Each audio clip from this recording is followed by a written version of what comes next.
Tenho estado com vocês aqui trazendo a lei de Deus, e nós já vimos aqui a primeira tábua da lei entregue por Deus a Moisés lá no Sinai. Quando a primeira tábua, nós já vimos aqui com vocês, ela trata do nosso relacionamento para com Deus, né?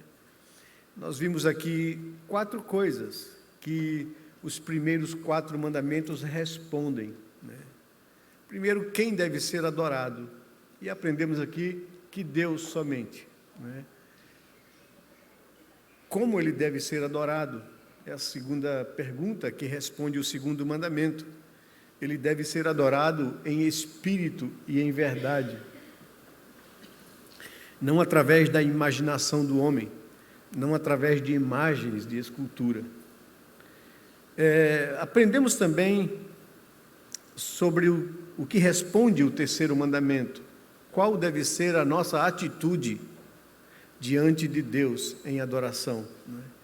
E o mandamento nos ensina que nós devemos nos achegar a Deus com temor e tremor, não tomando o seu nome em vão, né? Não tratando as coisas de Deus de forma leviana ou descompromissada. E o 4º mandamento responde a pergunta quando, né? Quando ele deve ser adorado. E a gente aprendeu que Deus reservou um dia do qual ele santificou para que o homem pudesse estar diante de Deus de forma exclusiva, né? Somente Deus. Aquele dia é santo, é separado, é reservado para Deus. E vimos que aquele dia, que no Antigo Testamento era o 7º dia, o último da criação, né? No Novo Testamento deixou claro que esse dia apontava para a obra de Cristo, quando ele tiraria de nossos ombros o fardo e o peso do pecado e da condenação.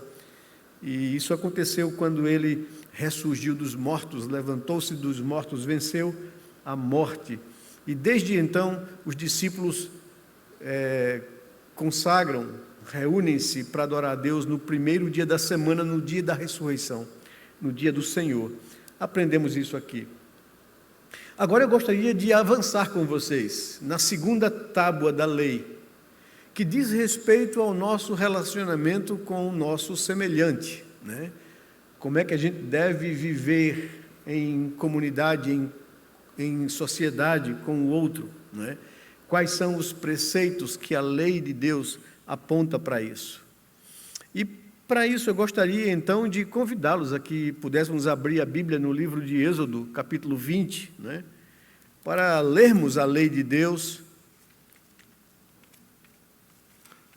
E antes de entrar nessa segunda tábua da lei, claro, eu preciso reservar esse momento aqui com vocês para trazer algumas considerações preliminares, né? Para a gente então compreender com mais clareza, transparência, o que diz a segunda tábua da lei. Livro de Êxodo, capítulo 20, versos de 1 em diante, diz assim: Então Deus falou todas estas palavras: Eu sou o Senhor, seu Deus, que eu tirei da terra do Egito, da casa da servidão. Não terás outros deuses diante de mim. Não faça para você imagem de escultura, nem semelhança alguma do que há em cima no céu, nem embaixo na terra, nem nas águas debaixo da terra. Não adore essas coisas, nem preste culto a elas, porque eu, o Senhor, seu Deus, sou Deus zeloso, que visito a iniquidade dos pais nos filhos até a 3ª e 4ª geração daqueles que me odeiam. Mas faço misericórdia até 1000 gerações daqueles que me amam e guardam os meus mandamentos. Não tome o nome do Senhor, seu Deus, em vão, porque o Senhor não terá por inocente o que tomar o seu nome em vão. Lembre-se do dia de sábado para o santificar. 6 dias você trabalhará e fará toda a sua obra, mas o 7º dia é o sábado dedicado ao Senhor, seu Deus.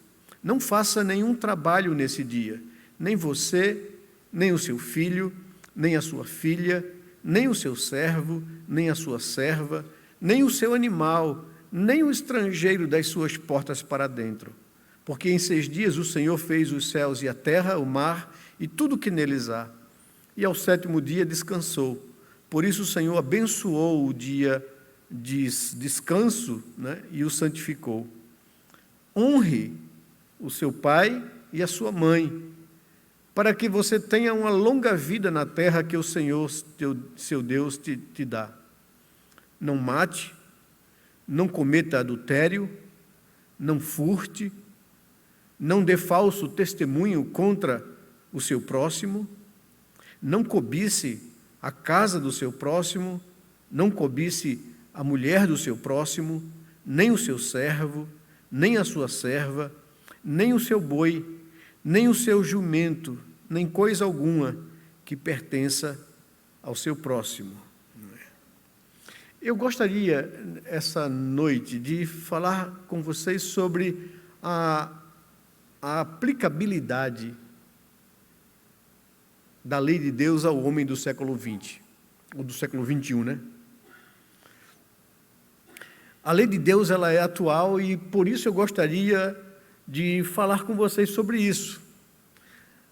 Os 10 mandamentos, né, tem alguma coisa a ver com as nossas vidas hoje? São perguntas que pessoas levantam. Não será que os valores contidos na lei de Deus não se encontram ultrapassados diante de um mundo tão moderno? Muitas pessoas hoje em dia estão dando as costas à lei de Deus. Nos governos, nas mais diversas áreas da sociedade, como a educação, a família e até mesmo na religião. Tem até pastores midiáticos, né? Esses dias eu estava vendo um desses pastores aí da internet afirmando que precisamos reinterpretar a palavra de Deus com base no contexto atual. Dar a ela um novo significado, usando o termo da moda, né? Ressignificá-la, visto que vivemos em um mundo tão diferente da época em que ela foi escrita. Então, a gente tem ouvido esse discurso por aí. E assim, alguns cristãos evangélicos defendem a ideia de que a lei de Deus não tem mais nada a ver com eles, depois que se converteram. Citam, inclusive, Paulo, quando diz, em Romanos capítulo 6, verso 14, não estais debaixo da lei, e sim da graça. Então, esse é um conceito muito comum e, por incrível que pareça, bem popular. O nosso objetivo com essa série de sermões sobre a lei de Deus, primeiro é mostrar que a lei de Deus tem tudo a ver conosco hoje, nesse século, nos dias atuais. Segundo, é levar-nos à compreensão de que a lei moral de Deus ela é absoluta, ela não passa, por isso ela é atual. E em terceiro, é levar-nos a desejar a santificação e uma crescente comunhão com Deus. Esse é o nosso objetivo com vocês, na exposição das Escrituras, na exposição da lei de Deus. Antes, porém, é preciso fazermos uma breve definição do que queremos dizer com a lei de Deus. A lei de Deus é a revelação do caráter de Deus e de sua vontade para nossas vidas. Ela nos diz o que nosso Pai deseja de nós. Porém, é preciso esclarecer preliminarmente que há 3 tipos de leis no Antigo Testamento, porque isso também confunde a cabeça das pessoas. Primeiro, há leis na Torá, nos 5 primeiros livros da Bíblia, no Pentateuco, que são leis políticas e sociais. Essas leis foram dadas à nação de Israel, não são aplicadas necessariamente a nós hoje. Israel era uma nação teocrática, governada por Deus diretamente. Deus era o seu rei, o seu Deus. Deixe-me dar aqui alguns exemplos para vocês não acharem que eu estou fazendo alguma coisa que não é verdadeira. Por exemplo, há no livro de Êxodo leis a respeito de escravos. Abra, por favor, comigo, aí em Êxodo capítulo 21. Veja do verso 1 ao verso 11, né? Leis a respeito dos escravos. São estes os estatutos que você apresentará aos filhos de Israel. Se você comprar um escravo hebreu, ele trabalhará para você durante 6 anos, mas no 7º ano será livre, de graça. Se chegou solteiro, irá embora sozinho. Se era homem casado, a mulher irá com ele. Se o dono lhe der uma mulher e ela der à luz filhos e filhas, a mulher e seus filhos serão do dono do escravo, e ele irá embora sozinho. Porém, se o escravo expressamente disser: eu amo o meu dono, a minha mulher e os meus filhos, não quero ser livre, então o dono do escravo o levará aos juízes e o fará chegar à porta ou à ombreira da porta, e o seu dono furará a orelha dele com um furador, e ele será escravo seu para sempre. Né? Pergunto a você, uma lei dessa se aplica hoje a gente? Podemos ter escravos? Não. Então, é uma lei política e social que era dirigida à nação de Israel e que não se aplica à igreja hoje, às nossas vidas hoje. Há leis a respeito da violência. Essas leis políticas e social regularizavam o convívio da sociedade em Israel. O verso 12 do capítulo 21 de Êxodo, a respeito da lei da violência, das leis de violência. Quem ferir um homem de modo que este venha a morrer, também será morto. Porém, se não lhe armou ciladas, mas Deus permitiu que ele caísse em suas mãos, então designarei a você um lugar para onde ele fugirá. Se alguém vier maliciosamente contra o próximo, matando-o à traição, você deve tirá-lo até mesmo do meio do meu altar, para que seja morto. Quem ferir seu pai ou a sua mãe será morto. Quem raptar alguém e o vender, ou for achado tendo esse alguém ainda em seu poder, será morto. Quem amaldiçoar seu pai ou a sua mãe, será morto. Né? E por aí vai. Pergunto, essa lei se aplica a gente hoje? Alguém é levado a um tribunal e julgado, né, porque amaldiçoou seu pai e é condenado à morte? Não, não se aplica. É uma lei política e social. Também havia leis a respeito da responsabilidade da pessoa com seus animais.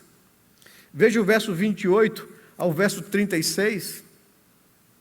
Se um boi chifrar um homem ou uma mulher, fazendo com que morra, o boi será apedrejado e a carne dele não será comida, mas o dono do boi será absolvido.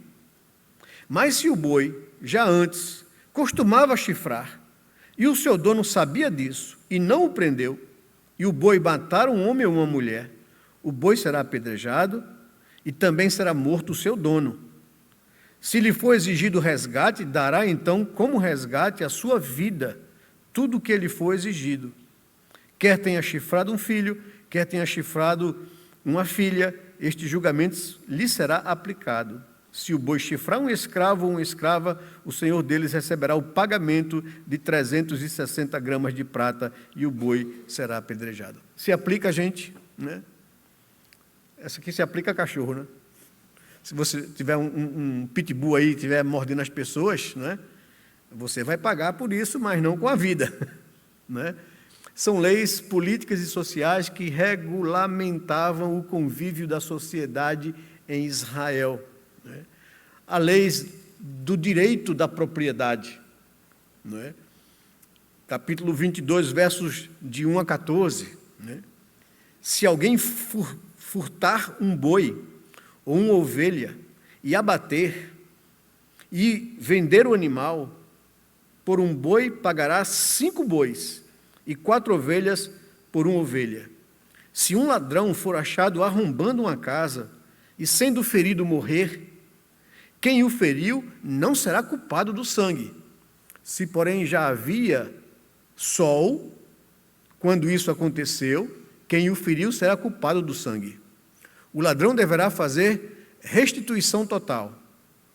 Se não tiver com que pagar, será vendido por seu fruto, vendido como escravo. E aí você vai entender, né, as leis de escravidão. Isso se aplica hoje? Se um ladrão entrar na sua casa e você atirar nele, né, você vai ser preso.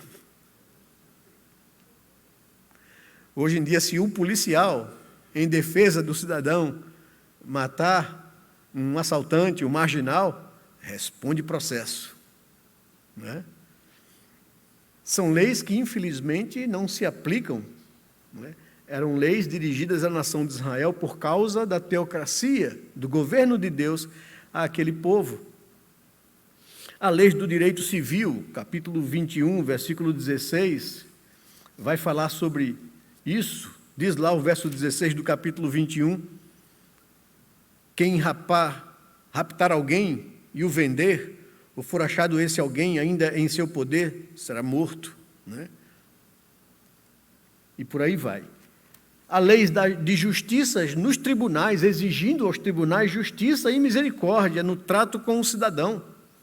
Êxodo capítulo 23, versos de 1 a 9, nos diz: não espalhe notícias falsas. Olha aí, lei de fake news, né? Não espalhe notícias falsas e não entre em acordo com o ímpio para ser testemunha maldosa.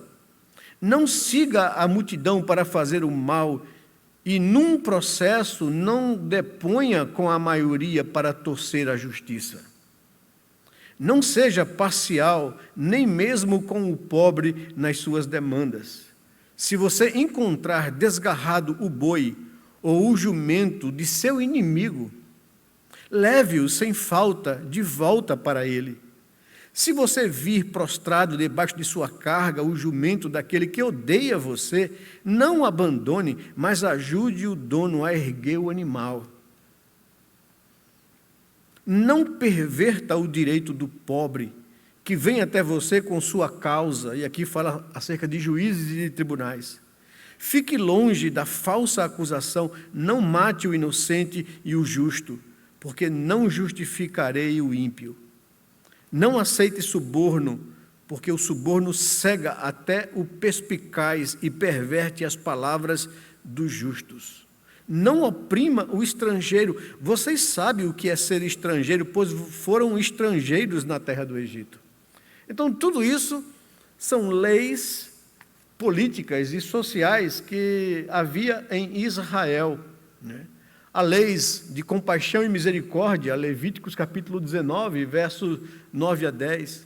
Essas leis, todas essas leis políticas e civis e sociais que existiam ali em Israel, né, eram ordenadas ao povo de Israel, mas não são ordenadas a nós hoje. Nós podemos e devemos até tirar para a nossa vida de sociedade os valiosos princípios que essas leis nos traz, mas nós não estamos debaixo da obrigação delas. Há também leis cerimoniais, né? O livro de Levíticos é todo sobre leis cerimoniais, de como deveria o povo de Israel cultuar a Deus. Deus instruiu o povo de Israel em como cultuá-lo. Os sacrifícios, os rituais, o tabernáculo, o sacerdote, mediador entre Deus e o povo, todos eles apontavam para o Messias, para Cristo, para a vinda de Jesus. Ele veio e eliminou a necessidade dessas leis, pois tudo se cumpriu nele, né? Colossenses capítulo 2, versos 16 e 17, diz isso, que todas essas coisas, tudo isso, todas essas leis cerimoniais eram sombra de Cristo, das coisas que haveriam de vir com o Messias, porém o corpo agora é de Cristo. Nós não precisamos mais sacrificar um novilho de 1 ano de idade, porque o Cordeiro de Deus já foi sacrificado na cruz. Então essas leis que eram para a nação de Israel, as leis cerimoniais, não nos cabem mais.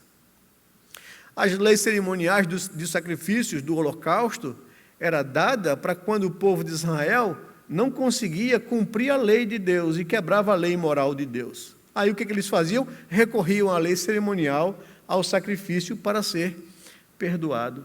Mas nós já fomos perdoados em Cristo Jesus. E essas leis cerimoniais não nos são mais obrigatórias, porque Cristo já cumpriu todas elas. Porém, e aqui é nossa concentração, existe na Torá a lei moral de Deus, que está contida, ou sintetizada, ou resumida nos 10 mandamentos. Aqui está a lei moral de Deus. Essa é absoluta. Essa é atemporal. É para todos os homens, em todas as épocas. A lei moral é a declaração da vontade de Deus para o ser humano, dirigindo, atando cada um a uma obediência eterna e perpétua. Uma obediência interna e externa, nos deveres para com Deus e para com o seu próximo. É tão importante a lei moral de Deus, os 10 mandamentos, que Ele mesmo a escreveu. Todas as outras leis contidas na Torá, Gênesis, Êxodo, Levíticos, Números e Deuteronômio, Deus ditou a Moisés, para que ele então escrevesse essas leis. Mas quando se tratou da lei moral de Deus, dos 10 mandamentos, Deus chamou Moisés no Sinai. Deus escreveu em 2 tábuas a sua lei moral, ele com o seu dedo. Se não, confira aí comigo, Êxodo capítulo 31, diz exatamente isso, que Deus a escreveu com os seus dedos, verso 18, Êxodo 31, 18. Tal é a importância dessa lei, da lei moral de Deus para o Senhor. Diz o verso 18 que quando o Senhor acabou de falar com Moisés no Monte Sinai, deu a ele as 2 tábuas do testemunho, tábuas de pedra escritas pelo dedo de Deus. Tal a importância e o valor da lei moral de Deus para ele, onde ele manifesta ao homem o seu caráter e a sua vontade. Jesus mesmo declarou que passarão todas as coisas, mas as minhas palavras não passarão. Ele está se referindo à lei moral de Deus, Mateus capítulo 24, verso 35. Então, a lei de Deus, ela é atual e aplicável ao homem do século XX, porque ela é absoluta, ela é perpétua, ela é eterna. Como nós lemos aqui no início desse nosso momento de exposição bíblica, que a lei do Senhor é perfeita, restaura a alma, que o testemunho do Senhor é fiel e dá sabedoria aos simples, que os preceitos do Senhor são retos e alegram o coração, que os mandamentos do Senhor são eternos e permanentes e todos igualmente justos. Assim é a lei de Deus. Então, deixe-me, em primeiro lugar, abordar com vocês ideias erradas sobre a lei de Deus em nossos dias. A primeira ideia errada sobre a lei, nós chamamos de relativismo, onde se diz não há mais leis absolutas hoje. A gente vive no mundo chamado de pós-modernidade, onde se ataca os absolutos, onde se tenta destruir os absolutos e estabelece que tudo é relativo. Devemos viver como desejamos, é o que diz o nosso século, devemos fazer o que nós queremos, quando queremos, com quem queremos e do jeito que desejamos. Divirta-se e aproveite, a vida é curta. Essa é a ideia que toma conta da nossa sociedade. Na minha juventude, foi marcada pelo espírito de rebeldia aos padrões estabelecidos na sociedade cristã conservadora. Eu vivi nos anos 70, nos anos 80, ecoava em nosso país a tônica norte-americana do movimento hippie, dos anos 60 e 70. A contracultura, era assim que era chamada, que era a desconstrução dos padrões e dos valores judaicos cristãos estabelecidos no Ocidente, ou melhor, a construção de uma nova sociedade, uma sociedade alternativa, do homem ser uma metamorfose ambulante. Lembram disso? Raul Seixas? Acho que não é da sua época não, Viva a sociedade alternativa. Se você quer, e eu também quero, né, tomar banho de chapéu, esperar Papai Noel, né, ou fazer outra coisa qualquer, viva essa sociedade alternativa. Ou eu prefiro ser essa metamorfose ambulante do que ter aquela velha opinião formada sobre tudo. É uma crítica aos absolutos de Deus. Esse era o ambiente dessa época, né? Naquela época estava apenas na boca dos artistas. Hoje em dia se tornou lei de Estado. O mundo anda para isso de forma muito violenta. Ou então, eu escutava muito Like a Rolling Stone, de Bob Dylan, né? Viver rolando como uma pedra, sem nenhum propósito. Ou caminhando contra o vento, sem lenço e sem documento, do Caetano Veloso, dos Novos Baianos, né? Era isso que era ecoado na minha época, onde não há lugar para absolutos. Uma sociedade sem leis, sem limitações, onde o homem seria uma metamorfose ambulante, mudando de ideia a todo tempo, e que ninguém poderia dizer para ele o que era certo ou o que era errado fazer. Esse é o relativismo que toma conta que não existem leis absolutas e por isso resistem à ideia de Deus e de uma lei para a sociedade humana. Mas também existia nessa época o que nós chamávamos de ética situacional, e é muito presente hoje, até mesmo dentro dos seminários evangélicos. Chegou forte a tendência e ensino de que não há mais lugar para leis absolutas. Você é quem determina o que vai fazer diante de cada situação, tendo como base o amor. Era esse o discurso, né? Essa era a ideia do liberalismo teológico. Só que, em determinados momentos, seguir o tal amor significava se apaixonar por alguém que não era o seu cônjuge. Noutras situações, o amor servia para justificar uma mentira.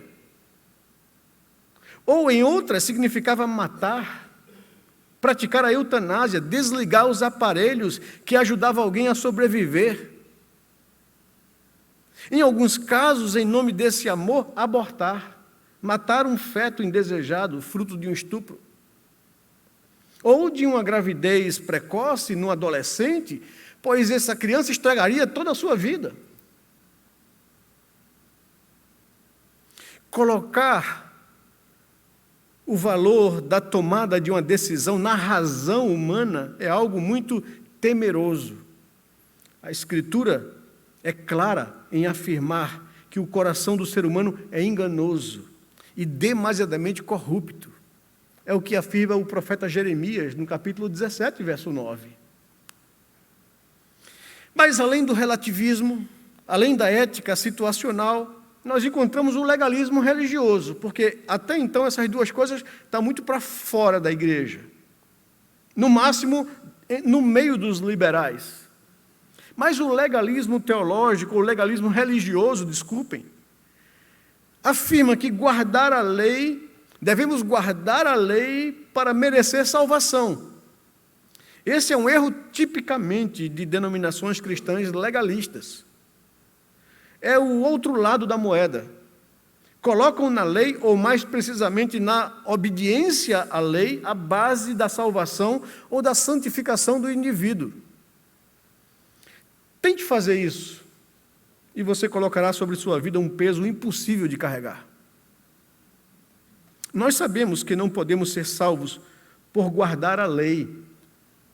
Tiago, no capítulo 2, verso 10, por favor, confira comigo a Escritura, nos diz o seguinte sobre essa ideia de que o homem será salvo por guardar a lei.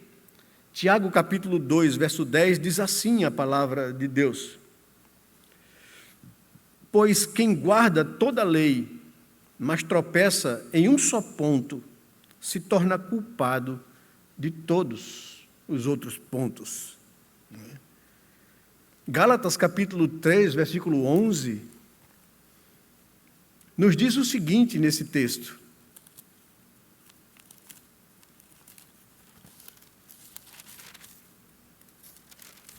Gálatas 3:11. E é evidente que pela lei ninguém é justificado diante de Deus, porque o justo viverá pela fé. Então, pela lei ninguém será justificado, mas essa ideia é muito comum, das pessoas procurarem guardar a lei para merecer salvação. Somos salvos através da fé, mas também em guardar a lei. Essa é outra ideia. Não, sou salvo pela fé, mas também preciso guardar a lei para ser salvo. Isso também é uma espécie de legalismo baseado no esforço ou no merecimento pessoal. Você tem que fazer alguma coisa para merecer recompensas eternas de Deus. Creia no Senhor, mas guarde os preceitos cerimoniais da lei. Era isso que diziam os judeus cristãos lá da Judéia. Não somos salvos por graça e obras, de jeito nenhum. É pela graça somente, do começo ao fim. É o que diz Paulo aos Efésios, no capítulo 2, no verso 8. Pela graça sois salvos, mediante a fé, e isto não vem de vós, é dom de Deus. Não vem do homem, do esforço humano, da obra humana, para que ninguém se glorie. É o que nos afirma a palavra de Deus. Romanos, capítulo 3, verso 28, também nos diz sobre isso. Paulo, escrevendo aos Romanos, no capítulo 3, verso 28, nos diz o seguinte: concluímos, pois, que o ser humano é justificado pela fé, independente das obras da lei. No capítulo 11, da mesma carta aos Romanos, no verso 6, diz: e se é pela graça que somos salvos, já não é pelas obras. Do contrário, a graça já não seria graça. Isso não significa que nós devemos nos acomodar na nossa caminhada cristã, mas em gratidão viver a minha vida para Deus, para Cristo. Paulo, escrevendo aos Filipenses, no capítulo 2, no verso 12, diz que eu deveria desenvolver a minha salvação com temor e tremor. Então, que é isso, pastor? Paulo está se contradizendo? Ele diz que não é pela lei ou pelas obras da lei, mas agora ele diz que a gente deve desenvolver a nossa salvação? Sim, Paulo está falando da santificação, da caminhada com Deus. Porém, Paulo complementa: desenvolvei a vossa salvação com temor e tremor, sabendo que é Deus, pela graça, que opera em vós o querer isso e o executar isso na sua vida. É Deus, pela graça, que opera isso na nossa vida. Romanos, capítulo 6, verso 22, o apóstolo Paulo diz que, justificados, pois, mediante a fé, agora tenha o fruto da sua vida para a santificação e, por fim, a vida eterna. Então, a santificação é também parte da nossa salvação, a semelhança da justificação, que é pela graça. A santificação também é pela graça, confiando em Deus e andando segundo a sua vontade. Mas além do legalismo religioso, que nos leva a essas compreensões de que devemos fazer alguma coisa para cooperar com a nossa salvação, existe também o relativismo religioso, que dizem assim: olha, depois de sermos salvos por Cristo, não temos mais nada a ver com a lei. Tem nada a ver com a lei. Meu negócio é o Novo Testamento, né? É só graça, né? O uso de uma hermenêutica incorreta de Romanos 6,14, né? Vocês não estão debaixo da lei e sim da graça, tem levado muitos evangélicos a afirmarem isso. No entanto, o que Paulo nos está ensinando é que não estamos debaixo da condenação da lei. A graça de Cristo foi suficiente para nos resgatar daí. Que onde abundou o pecado, superabundou a graça. E agora, já não mais estamos debaixo da condenação da lei. E não, Paulo não está ensinando que a lei de Deus não é aplicável às nossas vidas. Veja o que Jesus nos ensinou acerca da sua relação com a lei. Abra em Mateus capítulo 5, verso 17 a 20. quando Jesus, rebatendo a acusação falsa dos fariseus de que ele veio revogar a lei, né, que veio desprezar a lei, a resposta de Jesus em Mateus capítulo 5, verso 17, é muito clara. Ele diz o seguinte, aqui no verso 17 ao verso 20: não pensem que vim revogar a lei ou os profetas, não vim revogar, mas vim cumprir. Porque em verdade lhes digo, até que o céu e a terra passem, nem um i ou um tio jamais passará da lei, até que tudo se cumpra. Aquele, pois, que diz respeitar um desses mandamentos, ainda que dos menores, e ensinar os outros a fazer o mesmo, será considerado o mínimo no reino dos céus. Aquele, porém, que os observar e ensinar, esse será considerado grande no reino dos céus. Porque eu afirmo que se a justiça de vocês não excederem muito a dos escribas e fariseus, jamais entrarão no reino dos céus. Palavra de Jesus, de como ele se relacionava com a lei. E também de como deve ser a nossa relação com a lei de Deus. O apóstolo João, no capítulo 14, registra essa palavra de Jesus, onde ele afirma o seguinte sobre a nossa relação com a palavra de Deus, com a lei de Deus. João 14, verso 21, um texto muito conhecido, onde diz: aquele que tem os meus mandamentos e os guarda, esse é o que me ama, e aquele que me ama será amado por meu Pai, e eu também o amarei e me manifestarei a ele. Então o cristão é alguém que ama a palavra de Deus, que ama a lei de Deus. O que Paulo nos orienta sobre a lei é exatamente isso, lá em Romanos capítulo 13, verso 8. Ele diz assim para a gente, Romanos 13, 8 a 10, ele diz: não fique devendo nada a ninguém, exceto o amor de uns para com os outros, pois quem ama o próximo cumpre a lei.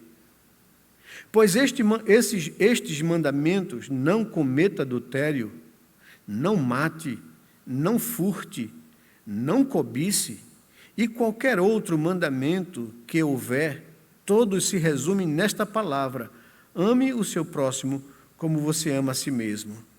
O amor não pratica o mal contra o próximo. Portanto, o cumprimento da lei é o amor, né? Então, Paulo está nos orientando a entender isso, que se eu amar o meu próximo, assim como eu amo a Deus, eu não vou tomar a mulher dele, eu não vou roubar os bens dele, eu não vou mentir ou levantar falso testemunho contra ele. Por isso, quando perguntado por um jovem acerca do qual é o espírito de toda a lei, Jesus disse: é o amor. Amar a Deus sobre todas as coisas. Amar a Deus de todo o teu coração, de toda a tua alma, entendimento. Esse é a primeira tábua da lei. Se você amar a Deus, você não vai adorar outros deuses. Se você amar a Deus, você não vai construir para você imagem de escultura. Se você amar a Deus, você não vai tratar as coisas de Deus levianamente. Você vai levar Deus a sério. Se você amar a Deus, você vai desejar cultuá-lo e estar na presença dele. E ame ao seu próximo como a si mesmo. Nisso tudo se resume a lei e os profetas. É o ensino da palavra de Deus para as nossas vidas. É o ensino de Paulo repetindo isso aos Efésios, no capítulo 6, nos primeiros 3 versículos. Ele diz exatamente essas mesmas verdades. Filhos, obedeçam os seus pais no Senhor, pois isto é justo. Honre o seu pai e a sua mãe. É o primeiro mandamento com promessa, para que tudo corra bem com você e você tenha uma longa vida sobre a terra. Obedecer à lei vai trazer benefício a você. Então, ao observar essas ideias erradas, a gente parte para uma outra questão aqui. Como então deveríamos usar a lei? Como ela é aplicável à nossa vida? Qual é o seu uso para as nossas vidas. E aqui eu gostaria de abordar com vocês algumas coisas. A lei moral de Deus é para todos os seres humanos. Você precisa saber disso. Não é só para o crente, não. A lei de Deus foi estabelecida para todo ser humano. A lei revela a natureza santa de Deus. Nela, vemos o que Ele ama e o que Ele condena. Todos serão julgados pelos critérios da lei moral de Deus. É isso que nos diz Eclesiastes capítulo 12, verso 14. A lei é aplicada a todos os homens para preservar a disciplina no mundo. Imagine um mundo sem a lei de Deus. Seria um mundo sem limites de fato. A lei é aplicada a todos os homens para preservar a disciplina no mundo. A lei de Deus foi gravada no coração e na consciência de todo ser humano. Paulo afirma isso em Romanos capítulo 2, versículo 15. Deus colocou a sua lei no coração do homem, para que ele em sua consciência saiba quando faz errado e a sua consciência o acusa, e para que ele saiba quando ele faz certo e a consciência dele o alivia. Então, a lei de Deus não está somente revelada aqui nas tábuas da lei, mas foi colocada por Deus no coração, na consciência de todo ser humano.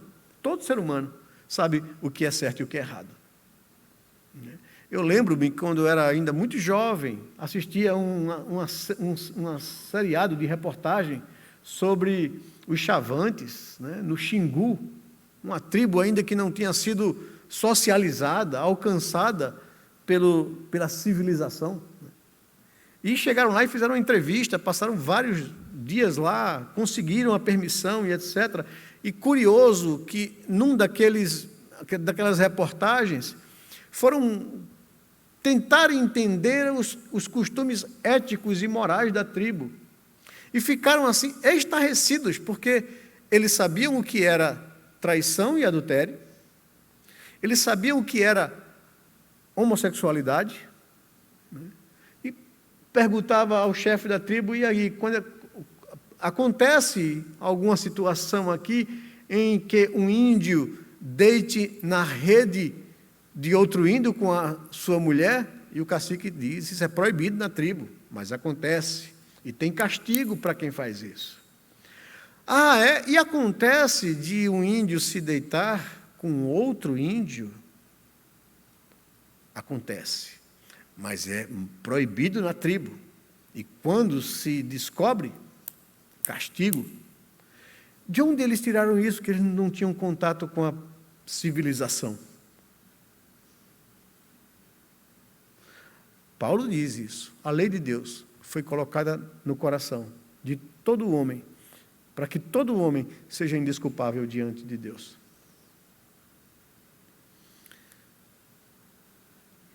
Os homens precisam conhecer a lei para saber que não podem guardá-la. É muito importante isso.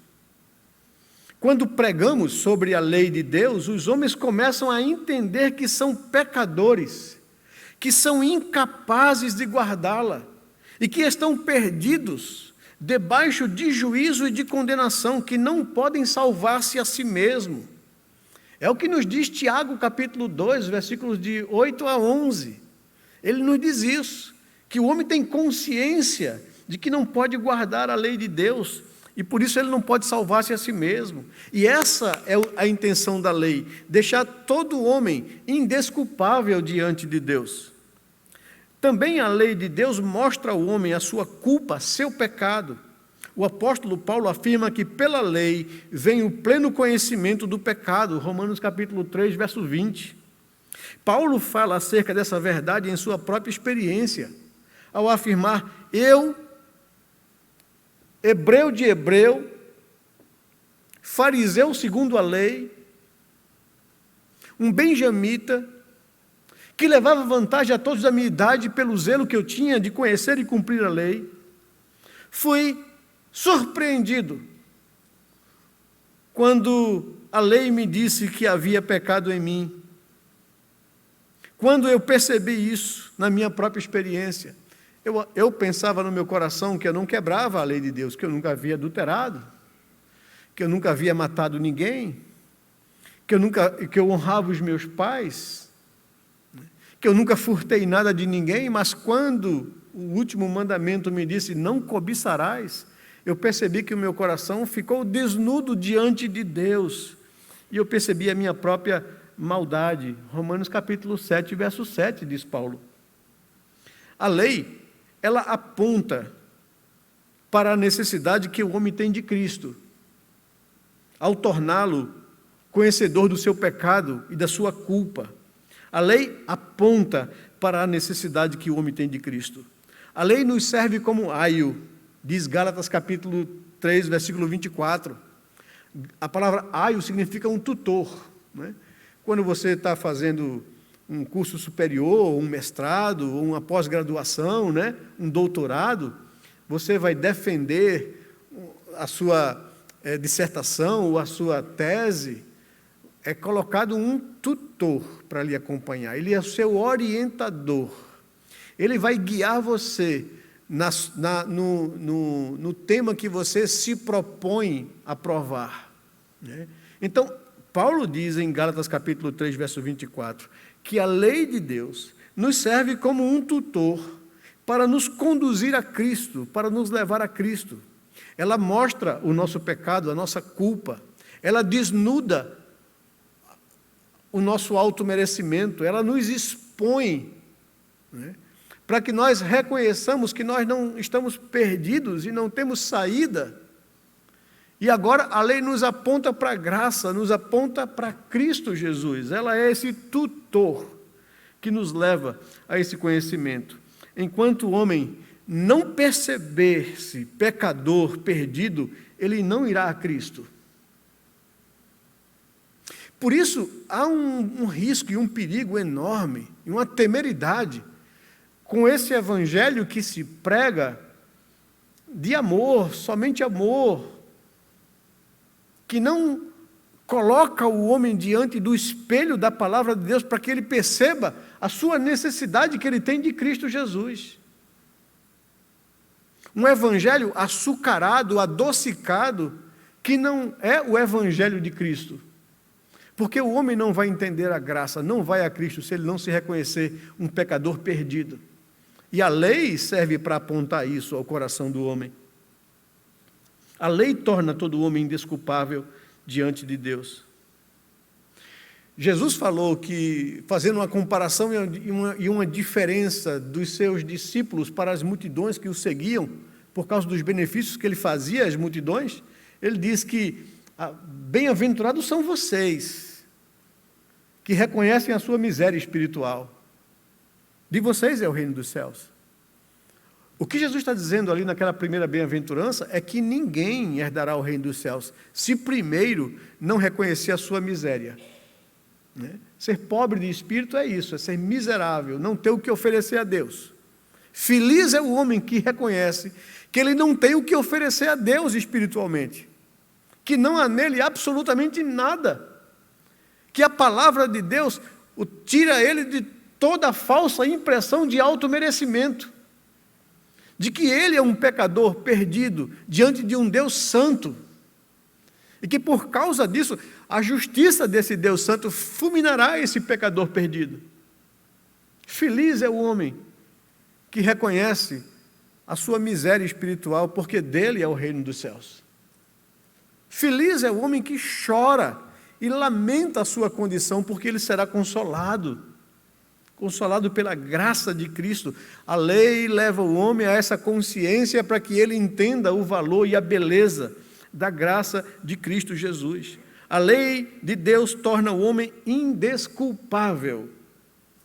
Pregar sobre a lei é imprescindível para que todos saibam que tudo o que há na lei, tudo o que a lei o diz, é dito aos que vivem sob a lei, para que toda boca se cale e todo ser humano seja culpável diante de Deus. Romanos capítulo 3, verso 19.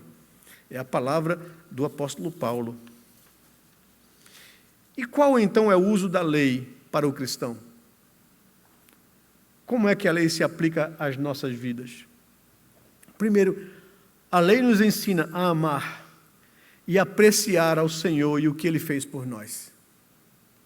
Quando nós reconhecemos que estávamos perdidos, que somos pecadores, merecedores de juízo e de condenação, e agora a gente entende que Deus fez cair sobre Cristo a culpa que era sobre nós. Quando nós entendemos que Jesus foi esmagado por causa dos meus pecados, feridos por causa da minha culpa, que Ele levou sobre si todo o peso do meu pecado, eu começo a amá-lo e apreciá-lo por tudo isso que Ele fez por mim. Ele nos resgatou, diz Paulo aos Gálatas, da maldição da lei, fazendo-se Ele próprio maldição em nosso lugar. Ele tomou o nosso lugar naquela cruz. Ele foi ferido no nosso lugar. Ele foi julgado no nosso lugar. Ele foi condenado no nosso lugar. Deus derramou sobre o seu Filho aquilo que era sobre mim, para que eu não fosse mais condenado e sim salvo.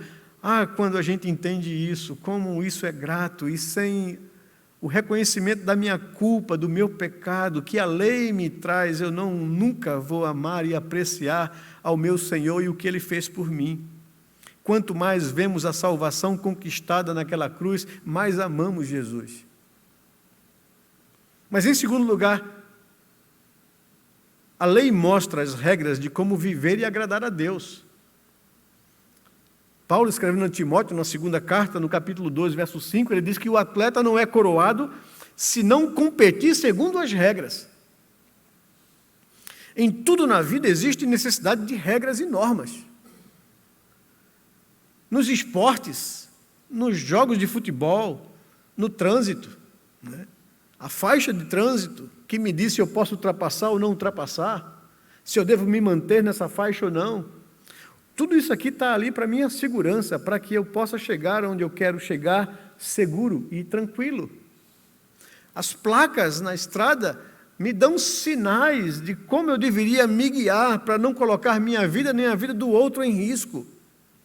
Em tudo, há necessidade de regras e de leis. No trânsito, na navegação, no condomínio, em tudo há necessidade de regra. Deus nos deu a sua lei, porque Ele nos ama, e Ele não quer que estraguemos nossas vidas.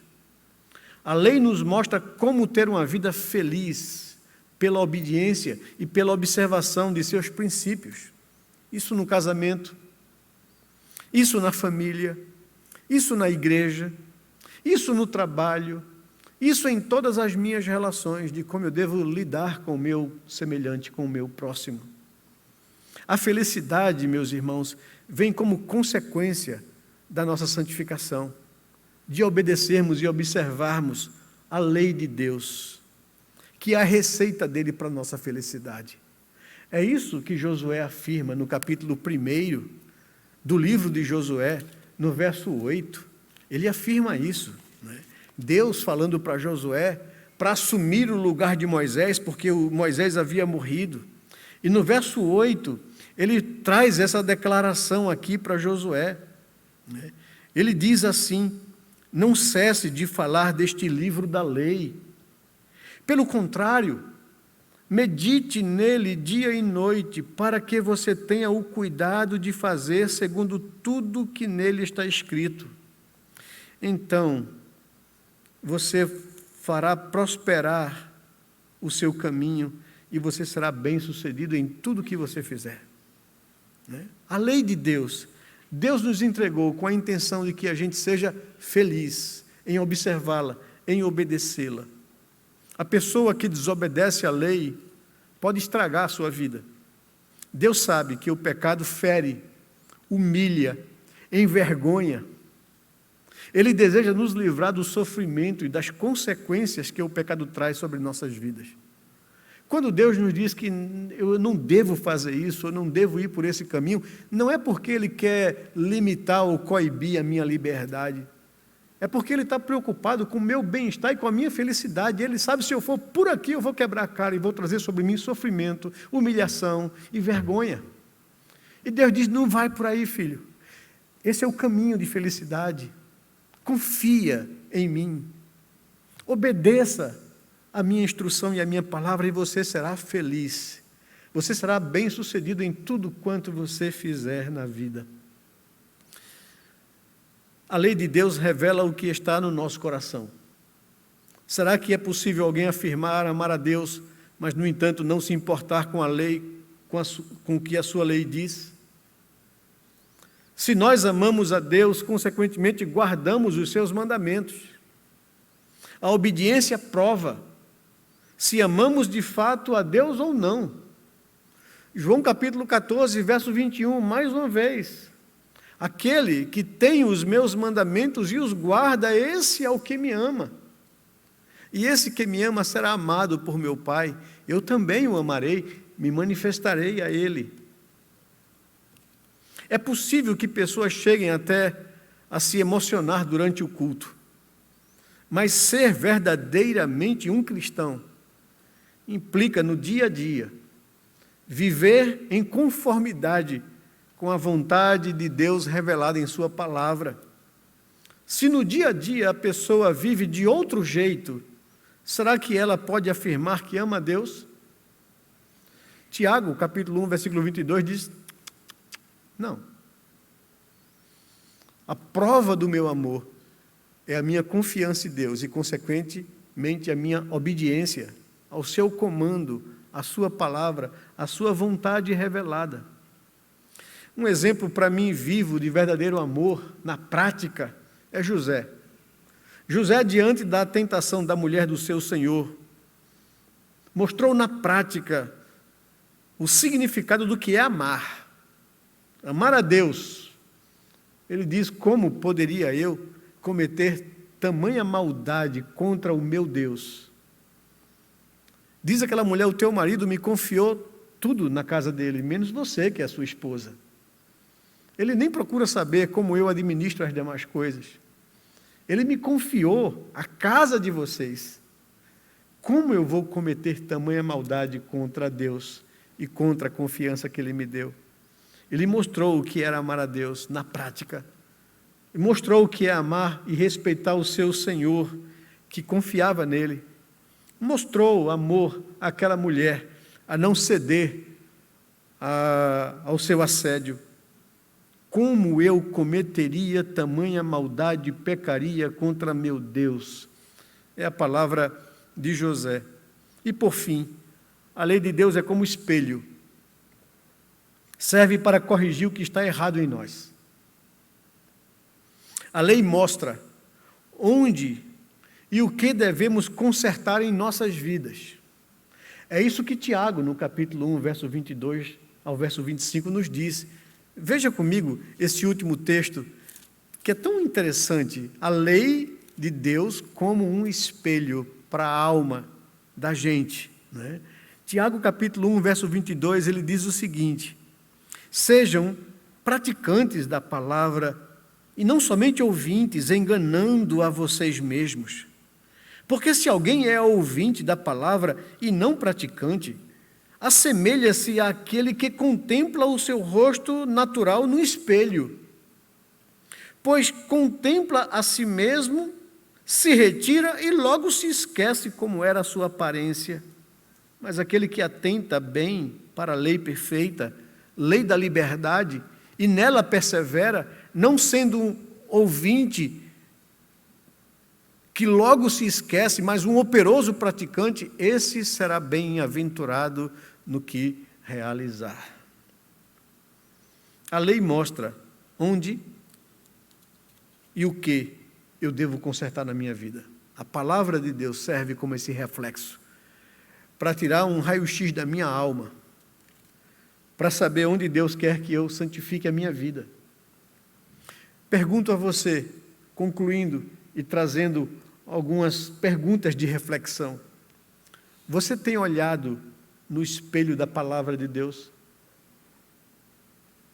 Tem exposto a sua vida a ela, para que o Espírito de Deus aponte as coisas que precisam ser mudadas em sua vida, corrigidas em sua vida? Muitos têm andado despenteados espiritualmente, por terem jogado fora o espelho da palavra de Deus, ou não se viram mais nele. Acham que o defeito estava no espelho e rejeitam o espelho. Muitos se sentem desencorajados porque veem que estão tão longe do que Deus deseja para eles. De tanto eu ir lá ler a palavra e de tanto eu ver que a minha vida está tão longe daquilo que Deus quer para mim, eu me sinto às vezes desencorajado, desanimado. Eu digo uma coisa para você: olhe no espelho da palavra de Deus só o tempo suficiente para saber o que você precisa mudar na sua vida. E depois, logo, imediatamente, olhe para a beleza de Cristo, de sua obra na cruz. Limpe-se na graça que Ele nos dá.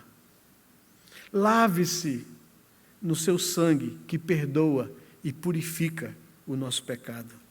Agradeça a Ele, porque a salvação é pela graça e pela graça somente. Que Deus possa nos abençoar, que Deus possa nos ajudar a amar a palavra e a tê-la como a resposta ou a receita de Deus para a minha felicidade, para o meu bem-estar. Que o Senhor nos abençoe.